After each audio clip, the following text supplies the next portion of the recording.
नमस्कार प्रिय मित्रों, राजहंस गाथा की कथा कणिका श्रृंखला में मैं आपका बहुत बहुत स्वागत करती हूँ। आज मैं शेफाली शर्मा आपके लिए एक पौराणिक आख्यान लेकर आई हूँ जिसका शीर्षक है अंधकार में प्रकाश। यह कथा राजा जनक से जुड़ी हुई है।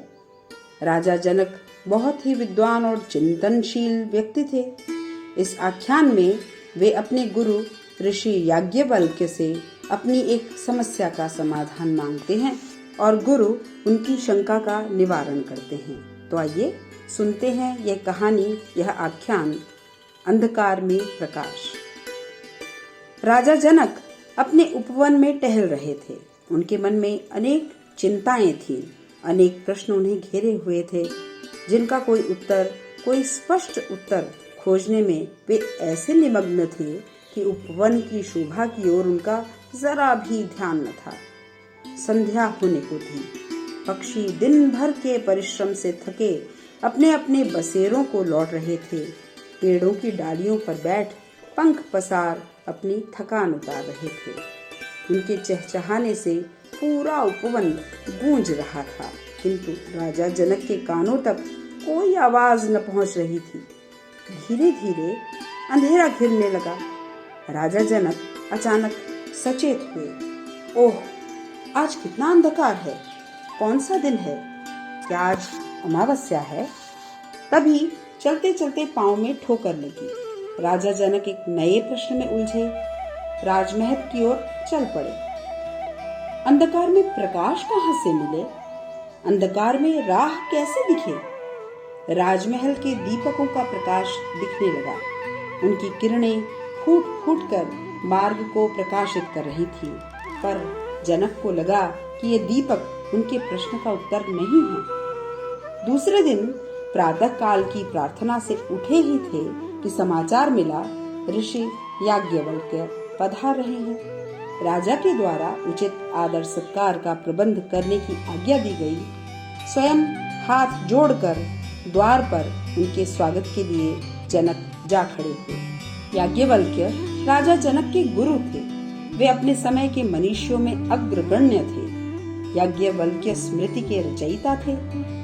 स्वागत सत्कार के पश्चात राजा जनक ने अपने गुरु के सामने अपनी शंका रखी। गुरुदेव, मेरा मन अशांत है, मेरी एक शंका का समाधान करें। क्यों राजन, तुम तो स्वयं दूसरों की समस्याओं का समाधान ढूंढने में सक्षम हो। कहो, भला क्या शंका है? ऋषिवर, अंधकार में मार्ग कौन दिखाता है? सूर्य चंद्र तारे? सूर्य चंद्र तारे न हो तो मार्ग कौन दिखाएगा? अग्नि? अग्नि न हो तो दीपक? दीपक भी तो अग्नि से ही जलेगा। फिर दीपक भी न हो तो? ऋषि याज्ञवल्क्य कुछ क्षण सोचते रहे, फिर बोले, जनक, तुम्हारी शंका तो कुछ और ही है। सुनो, जहाँ सूर्य चंद्र तारे अग्नि दीपक कुछ न हो, वहाँ राह दिखाने वाला प्रकाश पुंज है आत्मा, अपनी आत्मा। राजा जनक ने फिर पूछा, वह कैसे गुरुदेव? वास्तव में हमारी आत्मा ही हमारी सच्ची पथ प्रदर्शक है। जिस रास्ते पर चलने में भीतर से आवाज आए, रुको, उस पर कभी मत चलो। भीतर की आवाज ही आत्मा है। आत्मा भले बुरे का विवेक है, सही गलत की पहचान है। यही ज्ञान है और यही है सच्चा प्रकाश। सूर्य चंद्र अग्नि रहे या ना रहे, आत्मा सदा हमारे साथ है। जिस कार्य के लिए आत्मा की अस्वीकृति हो, उसे कभी मत करो, और जिसे करने से पहले भीतर से आवाज आए, करो, इसे अवश्य करो, इसे तुरंत करो। भीतर की यही आवाज वास्तविक प्रकाश है। यही विवेक है, यही सूर्य है, चंद्र है, अग्नि है और दीपक है। ऋषि याज्ञवल्क्य का उत्तर सुनकर राजा जनक संतुष्ट हुए। अब वे समझ गए कि सभी बाहरी प्रकाश पुंजों के अभाव में एक आत्मा का दीपक ही हमें मार्ग दिखाता है। वे जान गए थे कि आत्मा को ही दीपक समझना चाहिए।